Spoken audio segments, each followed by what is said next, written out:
बिस्मिल्लाहिर्रहमानिर्रहीम। अस्सलाम वालेकुम वरहमतुल्लाहि वबरकातुहू। अज़ीज़ तलबा, उम्मीद है खैरियत से होंगे। क्लास 10th फेडरल बोर्ड के बच्चे जो एसएलएस बेस पेपर दे रहे हैं उसमें कहानी का जो क्वेश्चन है वो मस्ट हो गया है। वो तो पहले भी था लेकिन साथ साथ ऑप्शन आपके पास आ गई, चाहे तो दरख्वास्त लिखें या आप कहानी लिखें। लेकिन बाज़ का बोर्ड वाले दोनों सवाल भी दे देते हैं, चॉइस कर देते हैं कि दरख्वास्त हो या फिर कहानी हो, लेकिन आपने दोनों की प्रैक्टिस करनी है।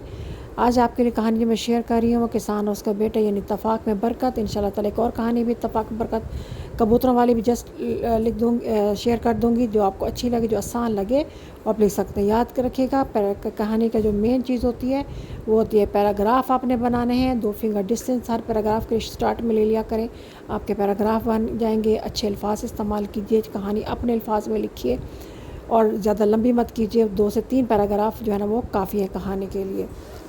उम्मीद है आपको ये पसंद आएगा। वीडियो अच्छी लगे तो शेयर करें, लाइक करें, कमेंट करना